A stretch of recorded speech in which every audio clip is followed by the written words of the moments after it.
To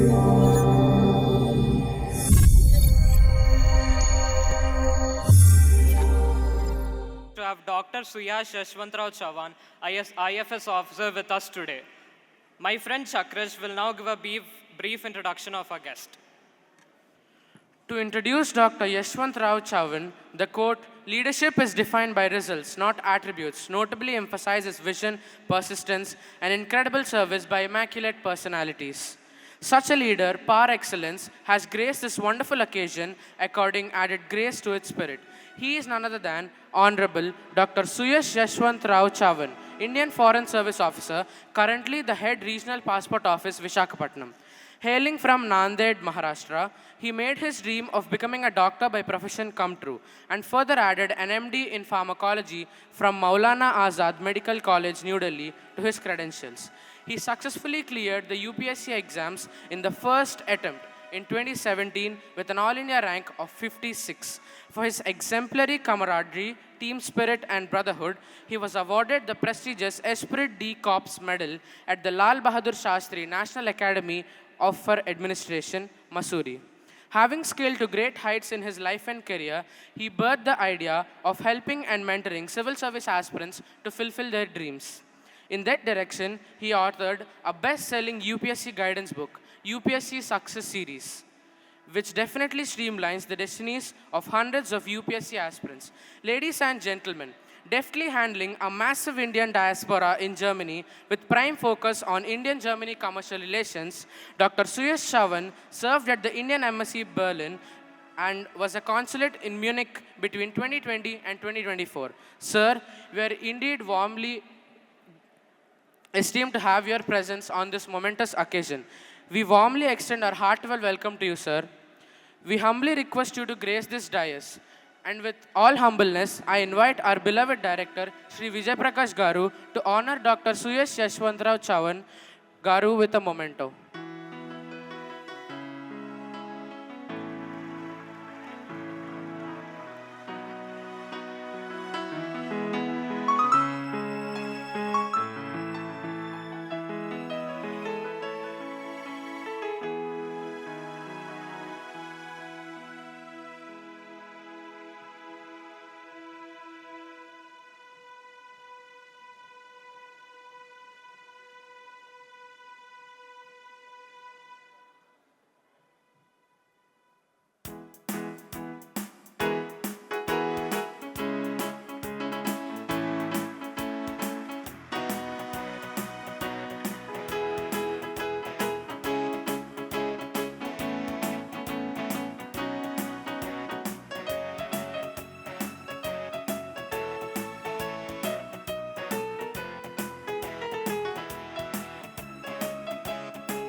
Thank you, sir.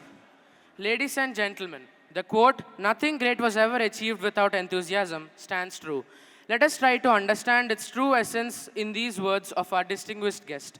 We are indeed honorable to invite our chief guest, Dr. Suyash Yeshwantrao Chavan, to give his invaluable speech. Respected Prakash Garu, respected founders of this magnanimous institution, honorable dignitaries of this school, teachers, students, and parents. Jai Hind. Jai Hind. Jai Hind. Standing here on this dais, brings back so many memories. अभी कल ही की बात लगती है. It feels like yesterday that I was sitting somewhere there, hiding from the dais. As a school student, my biggest fear would be, what if my principal calls me on the dais? So I used to hide. Every assembly, I used to hide. No, I had such terrible stage fright back then. How many of you have stage fright? Very few. That's okay. Maybe I should call you on stage then. And you know, one more thing that I had in my mind as a student was confusion regarding my career. Now, I have before me, our friends generously introduced me, giving me, with such lovely words. But it's still there in front of me. I can't believe I did so many things. Especially as a student, I had never imagined to be what I am today. You know what my dream was? My dream was to become an engineer and go to the US. I think a lot of people in Andhra would relate to that dream. I became a doctor instead, not an engineer. And then I went on to become an Indian Foreign Service officer. You know how this thing happened, how it panned out? I'll also tell you why I'm telling you all of this in the beginning, okay? So, when I was, my parents are doctors. So, looking at their struggle, one thing was clear in my mind. Kuch bhi banunga, doctor nahi banunga. I don't want to be a doctor. I've seen them struggle. It's a life full of struggle. Satisfying, but full of struggle. Some of my relatives were engineers, and I saw them 9 to 5 job coming back home. So I thought this is a better job. So that's how, as a school kid, my target was to become an engineer. And then the 90s kids, influenced by the television and all, I wanted to go abroad, explore what the world has to offer. But then my parents had other things in their mind. They were like, our son has to become a doctor. Since we are a doctor, our son also should be a doctor, right? Plus the other worry was, what if he leaves us? What if he goes abroad and doesn't come back? No? So it's better that he becomes a doctor and he stays with us. Now, as luck would have it, I became a doctor. Then I went on to, it was not planned. I went on to crack the UPSC, the civil services exam. And I took the Indian Foreign Service, which is a service which takes you abroad. So it was like a full circle. So when I got selected and then when I was getting felicitated in one of the functions, they invited my dad. And while they are absolutely proud of me, they are very happy with what I am today, in a very heartfelt speech, my dad once expressed, we wanted him to be a doctor so that he stays here. We made him a doctor. But then he became a foreign service officer, a diplomat, and he flew abroad. I'm telling you this because no matter what we plan, life has a different plan for us. Sometimes we feel as if we are lagging behind, we are failing, right? Sometimes we feel we are not confident enough. Sometimes we feel we don't have the stage courage. Sometimes we feel we are not made for a particular career. Or maybe a particular career is too difficult for us. An aim is too difficult for us. But the reason why I'm telling you all of this is, your plans would change. Your goals would change. Life would throw challenges at you. Life will bring new opportunities. The one thing that should remain with you is, no matter what path I take, the paths might keep changing, but I'll give my best. That's the only thing that is there in your hands.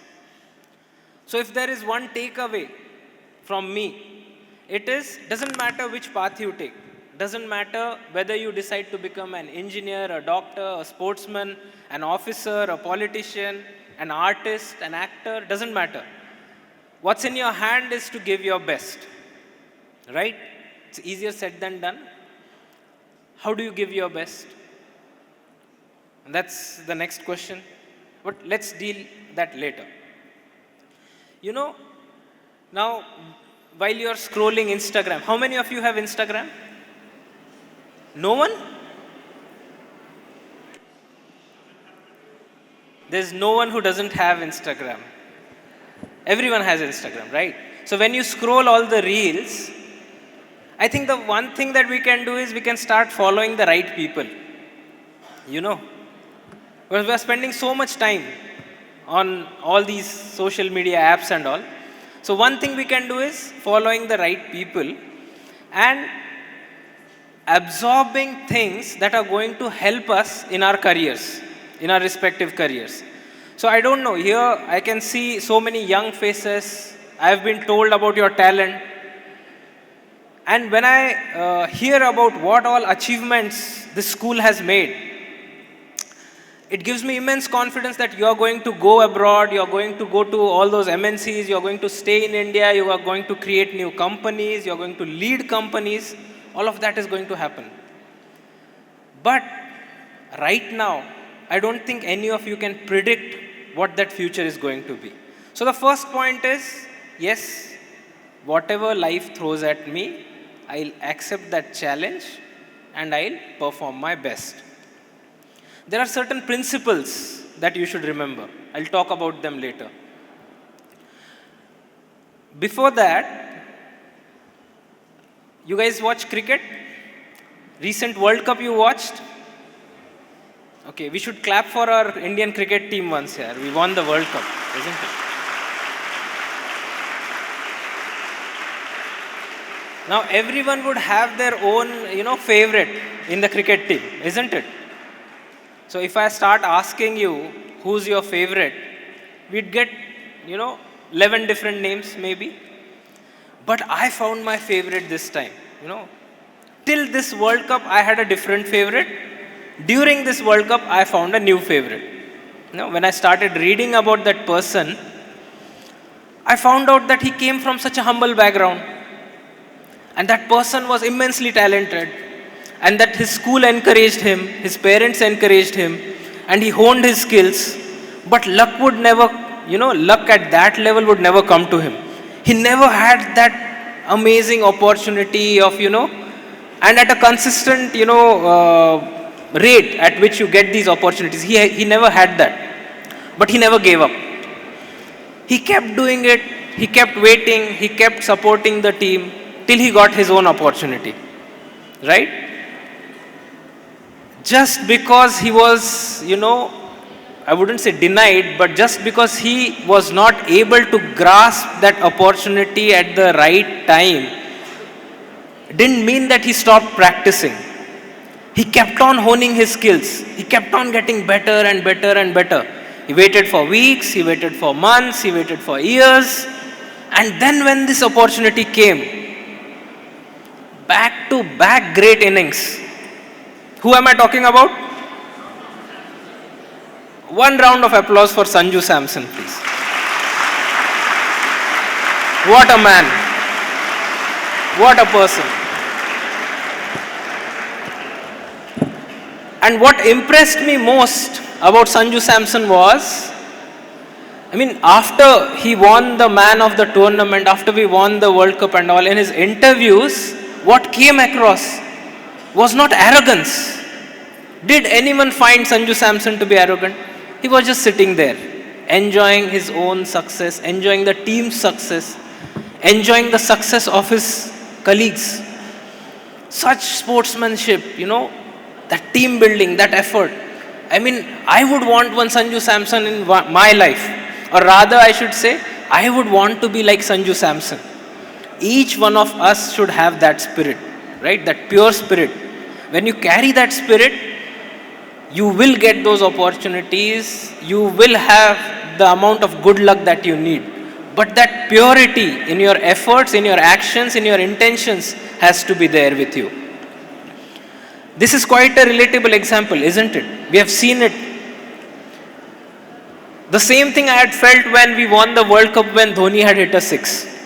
Right? That was amazing. Now cricket, I am a big fan, that's why I'm talking about cricket. But you would find such examples in every sport.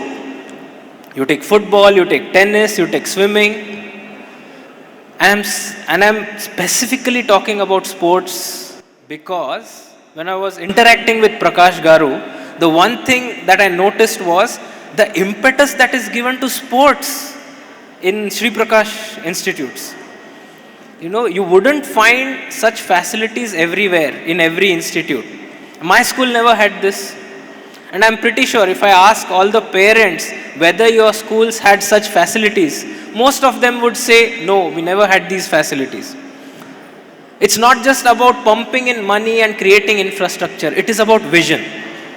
One man in the 1970s comes to a small town, figures out that there is no good educational institute, lays a vision, figures out that it's going to be incredibly difficult. You don't have enough support, you don't have enough infrastructure, you don't have enough funding. It requires everything. It's a massive thing, handling all these institutes. But that one man laid down a vision, managed things on his own, put in his own money, created a group of institutions, and that is being carried forward till date. Innumerable students must have come out of this region studying from these institutes. It's an incredible feat. It's not easy. Managing, handling educational institutions. And why is it important? Why our country is at the center stage of everything, of geopolitics, at the global interface. India is at the center stage. Why? The prime reason is our talent. We are not going to be the greatest country because we have the most resources in the world. No. We are going to be the greatest country because we have the best human resource in the world. Right? You already know, over 65% of our population is in the young age bracket. Right? And with this massive population, the amount of internet penetration, the amount of educational impetus we are laying as a country, I am pretty confident that in the coming days, India is going to emerge as the human resource, the manpower capital, the skilled labor capital, the engineers, the doctors, the scientists. They are going to come from our country. And they are going to be amongst you. You are going to be the leaders of tomorrow. Even today, most of the MNCs, most of the big companies are led by Indians. If you see where they began their journey, if you see their origins, they came from schools which were not as grand as this probably. They came from small schools, but they had a dream, they had a vision. All these great leaders that you see here, do you think each one of them received such good education? They all struggled. But I am not saying you are privileged, you deserve to be in this institute, right? But what you should realize is, don't take this for granted. There is a huge population who's not getting this. There are so many children who do not have the support of their parents, who do not have the support of their teachers, who do not have this infrastructure. But now that you have this, I think it's time you start aiming high. See, low aim is a crime. It doesn't matter what you target.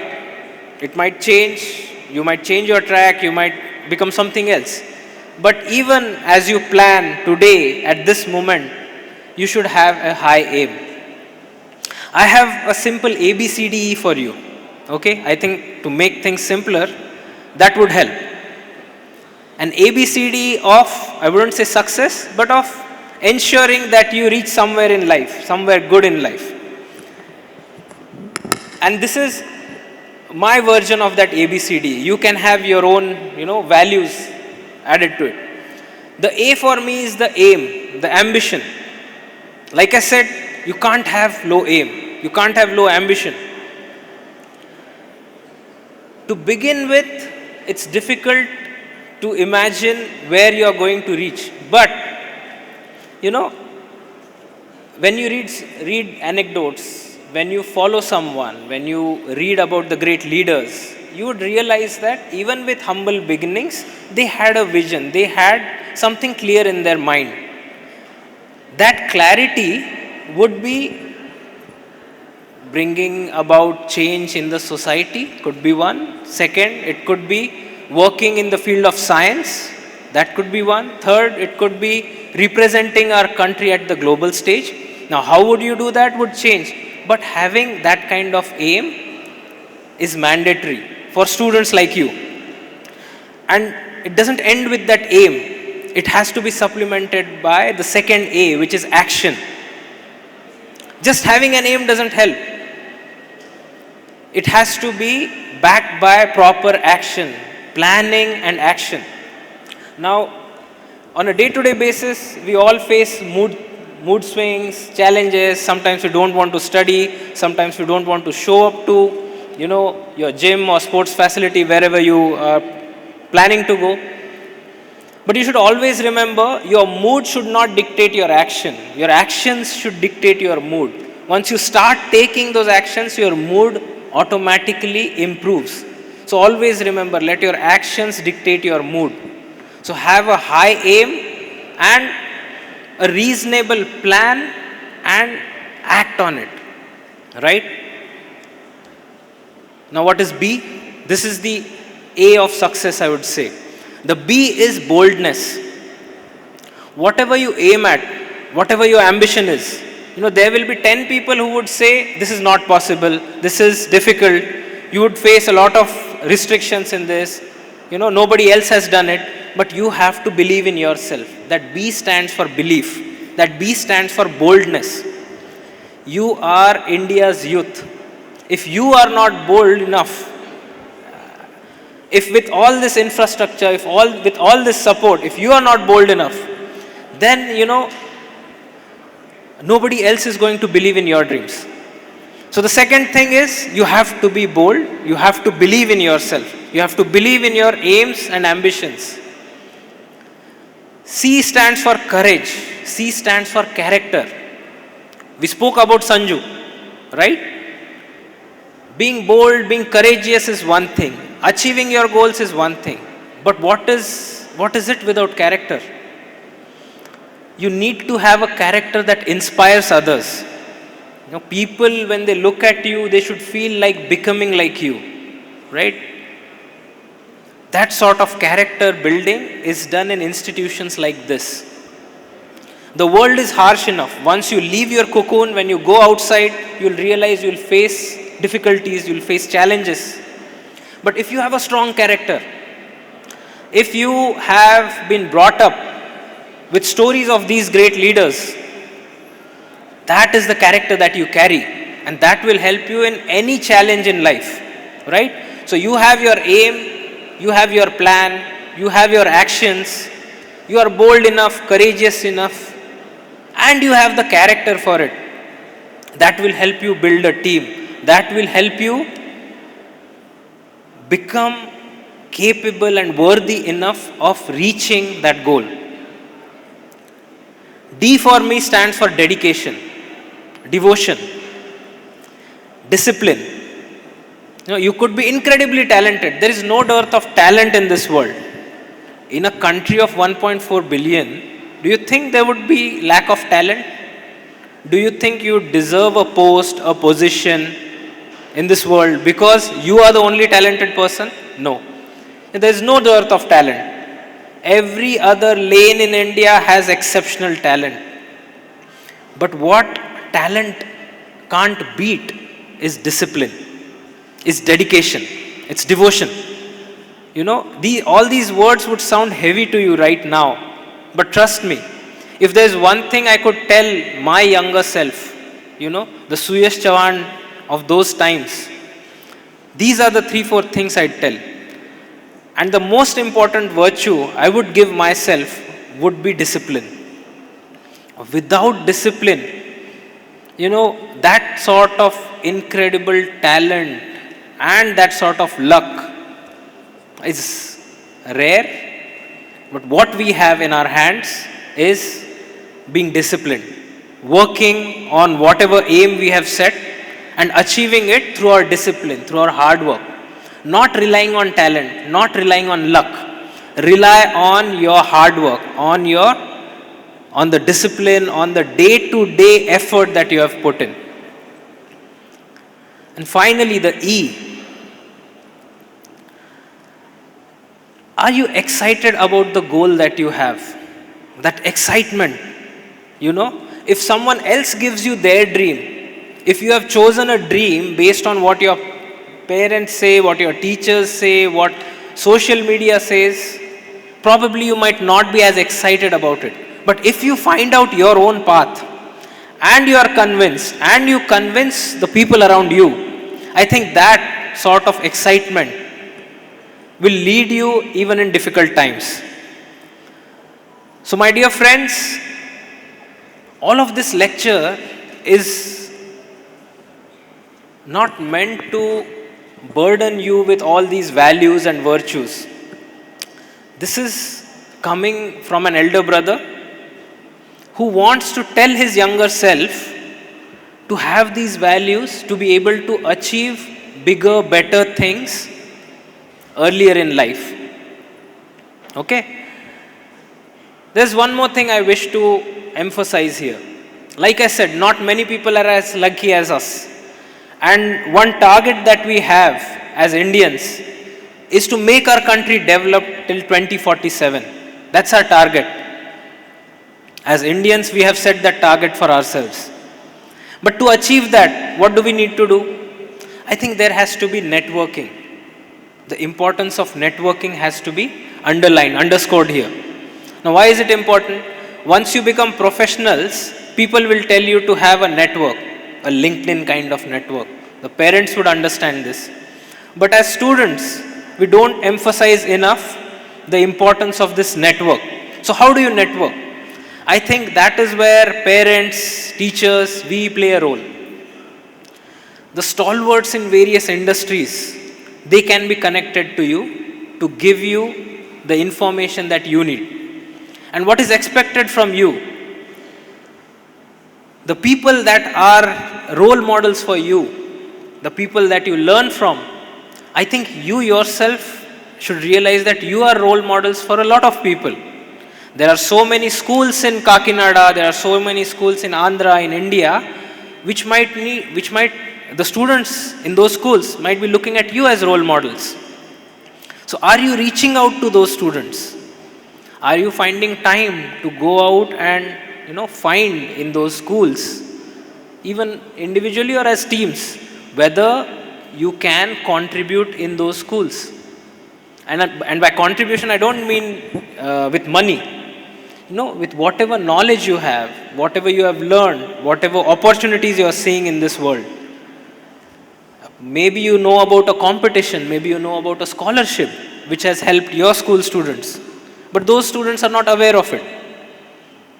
So if you reach out, you'll realize there are so many people that could be benefited by the knowledge that you have. So my request and my appeal to you all is, you might go to different, sectors, you might join different colleges henceforth. But make it a point to visit at least one underprivileged school or institution at least once a year, individually or collectively, and try to give back. It doesn't matter what you give back. It could be a simple advice, it could be a lecture, it could be, talking to a group of students, it could be motivating them, whatever is possible. But if you do that, that is how we support each other. And in turn, what we'll try to do is, we'll try to bring the best of the best and connect them to you, so that you get the opportunities, the advice that, that's there in the world but may not be reaching to you. Now, after all of this introduction and advice and lecture and, boredom, let me just share some of my experiences as a diplomat. Because at the end, I'll come here, I'll speak to you, I'll go, and then you'll go back and you'll say, "Kaun aaya tha yaar?" Who was he? I don't want that to happen. So as was gracefully introduced, I am an officer of the Indian Foreign Service. So every country is represented in every other country through embassies and consulates. You know that? There are embassies in other countries? So when a country has an office, a representative office in other countries, it can be in a capital or it can be in other major cities. For example, if US has its embassy in India, it will be in New Delhi, right? But if US has an office in Hyderabad, what will it be called? That will be a consulate. Okay? So the capitals have embassies and other major cities have consulates. Got it? So when I got selected, so as a doctor, as an engineer, any graduate of India can take an exam. That exam is called as the UPSC exam, Union Public Service Commission exam. Roughly around 1 million, 10 lakh students take that exam every year. And to get a seat of your choice, you have to be within 100. So if you are within 100, you can reasonably get what you want. Okay. The competition is tough, but so is the reward. Reward in terms of job satisfaction. That's what I'm talking about right now. While I was studying for this exam, I had a quote written on my wall, on my books. That was my favorite quote. The quote goes as, "Some goals are so worthy, it is glorious even to fail." So it was that kind of a quote. The goal of UPSC, where you have to study of almost everything that is going on in the world, be it geopolitics, be it history, geography, world history, Indian history, ancient history, modern history, geography, economics, polity, environment. As doctors, we don't read about those things. Maybe in school you read it, but then later in life, we don't focus on those things, right? How many of you love history, political science and all? Okay, at least a few.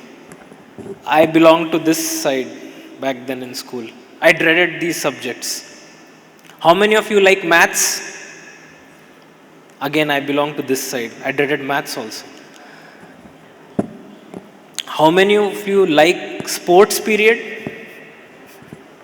Yeah, I belong to that side now. So these are the subjects you have to read. You have to read everything under the sun. That's what is famous about UPSC. But once you crack this exam, you are allowed to become an officer of the government of India. Now what kind of officers? You must have seen the commissioner of police, the superintendent of police, the district magistrate, that is the collector, the IAS officers, the IPS officers. Similarly, you have something called as the IFS officers, the Indian Foreign Service. And the Indian Foreign Service work in the embassies and the consulates of India. So we have our consulates in most of the countries, and that is where officers like me are posted. What do? Our job as diplomats is to secure India's national interest. Kya karte hain diplomats? What do diplomats do? We secure national interest. That is our goal.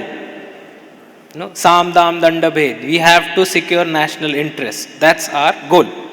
And what do we mean by national interest? A student from Kakinada wants good opportunities in other countries. We are involved. We are involved in providing good opportunities. Global institutes want to establish their presence in our country. They want to tie up with our schools. Again, we are involved. Companies in other countries want to come to India.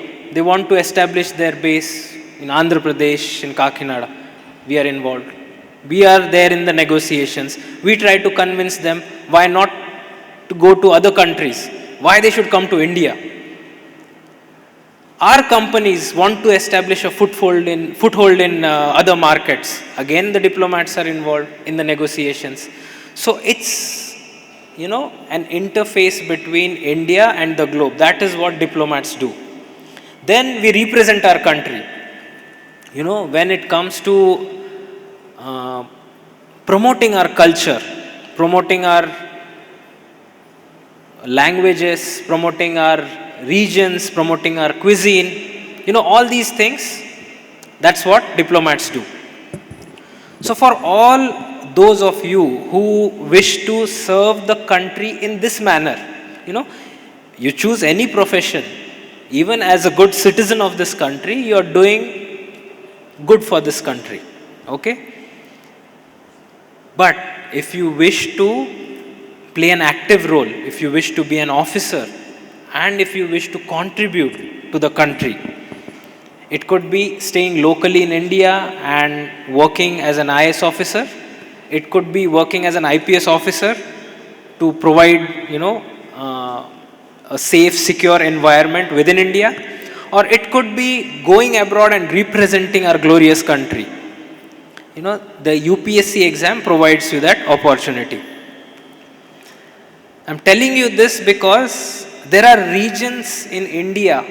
I told you the competition, 10 lakh people taking the exam, 100 to 1000 seats. That's the sort of competition. It's more or less like IIT, right? But there are regions in India where the preparation starts at this age group. They don't wait till you become graduates. And by preparation, I don't mean you need to buy all those books and start reading. The preparation starts with awareness. Okay? And what does that awareness mean? You need to know what is to be done. You need to know what is the work profile. What would you do if you become an officer? All this sort of awareness should be there with you. So my appeal to you, and especially the parents, is to make your kids aware of what opportunities can come to them once they start preparing for these exams. The students are not aware, and by the time they get aware, they would fall behind the competition. They would fall behind the curve. So it's our responsibility to give them this knowledge, this awareness. So, UPSC, becoming an officer, serving the country, that could be one of the goals. Another thing I tell you is, I became a diplomat and I went to Germany. My first posting was in Germany. I went there, I studied German language in our embassy in Berlin. And then I was posted in a beautiful city called Munich. While I was there for 4 years, I observed that there are so many opportunities for our students over there in Germany. And not many students in India are aware about these opportunities. So what were these opportunities? In Germany, public education, like government college education, is almost free. In some institutes, it's absolutely free. In certain others, they have nominal fees. It's the powerhouse of Europe. Germany, as you know, is one of the best countries in Europe. And public education over there, public education is of global standards. The government institutes are of global standards.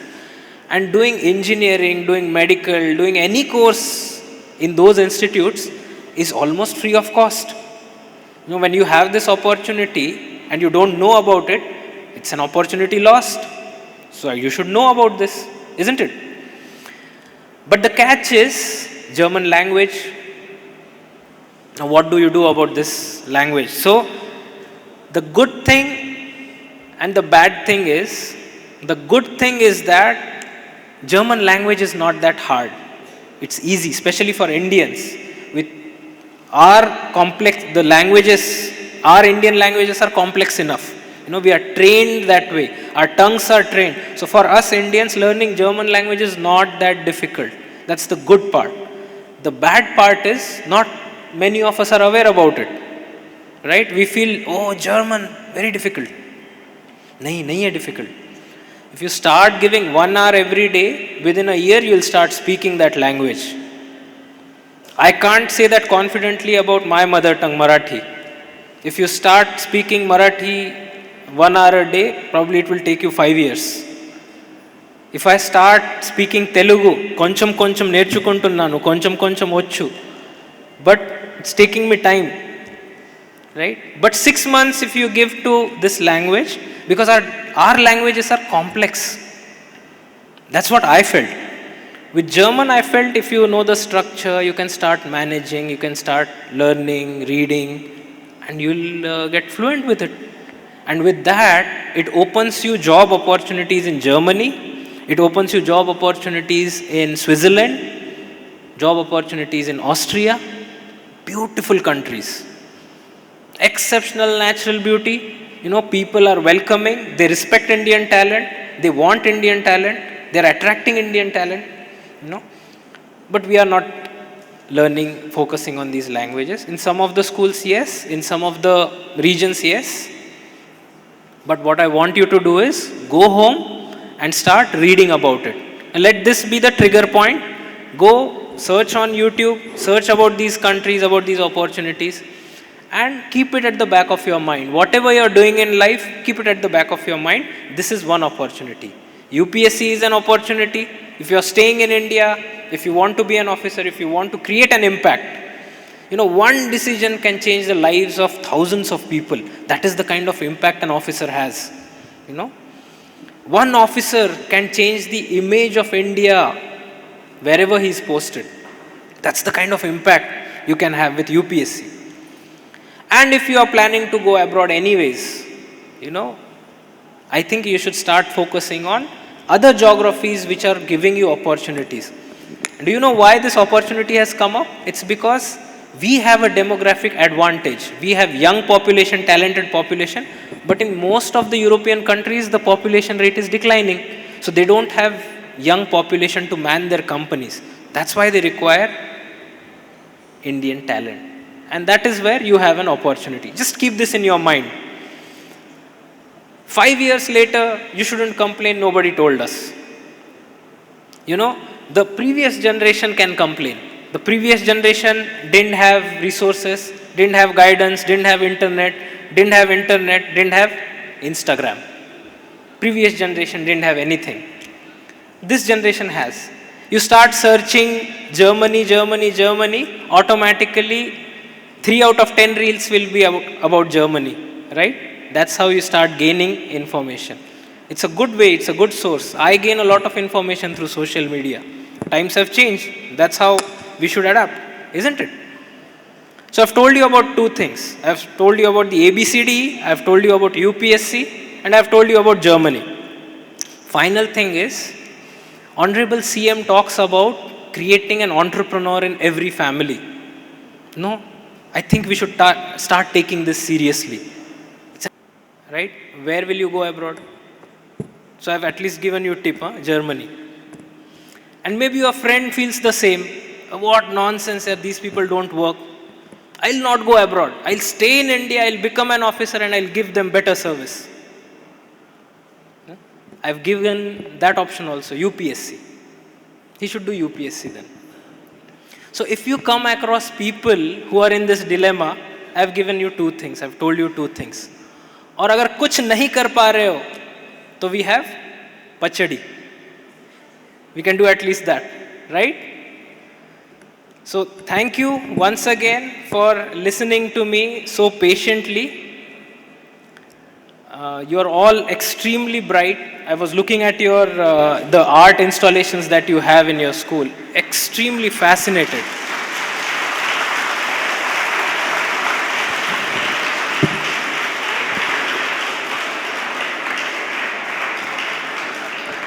By the way, in my school, we used to clap to give a signal कि बहुत हो गया अभी बस.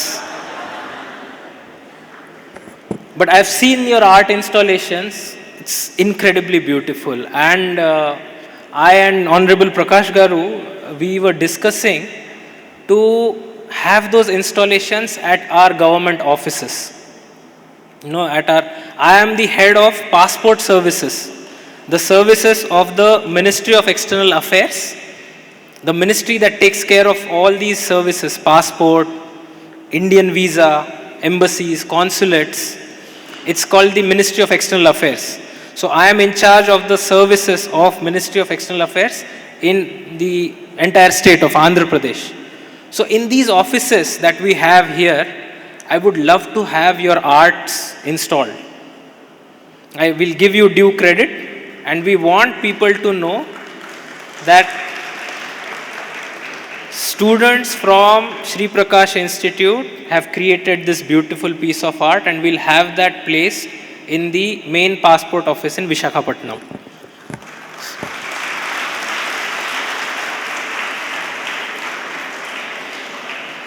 And it's not just about art. If you are into writing poems, writing articles, send it to us. That is one office. Who doesn't need a passport here? Can you raise a hand? That's what. Everybody needs a passport. Everybody comes to our office. Every person comes to our office. And that every single person is going to see your art, your writing, your poem, whatever. Yeah? So send it to us. We'll display it over there. We'll promote it.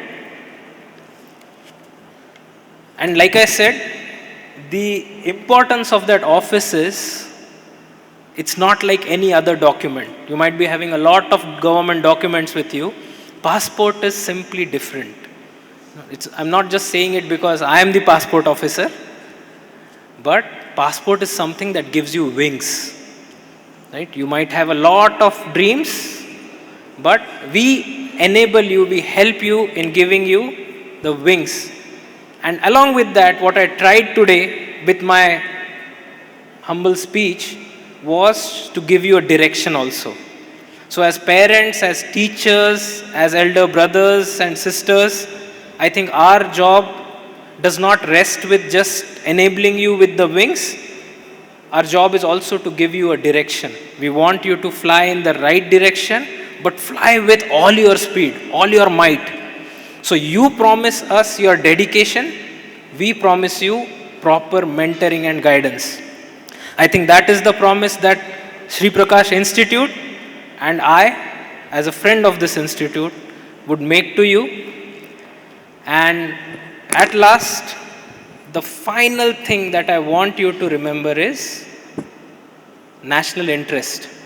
Do whatever you want in life, go wherever you want. Keep these two words in mind, national interest, okay? The only thing that goes beyond this is humanity, okay? I have huge faith in you. You are extremely talented. The students of this institute, I have seen it with my own eyes, mightily impressed. My best wishes with all of you, be it UPSC preparation or going to Germany. You can reach out to me. I am on Instagram. I'm very active on Instagram. You can find me. You can just type my name, SUYASH CHAVAN. You will find me on Instagram. You can reach out. And I promise you, whenever this institute, the Sri Prakash group of institute calls me for mentoring or guidance, whenever you parents call me for mentoring and guidance, I will always be available for you. Thank you so much. Thank you for your time. Jai Hind.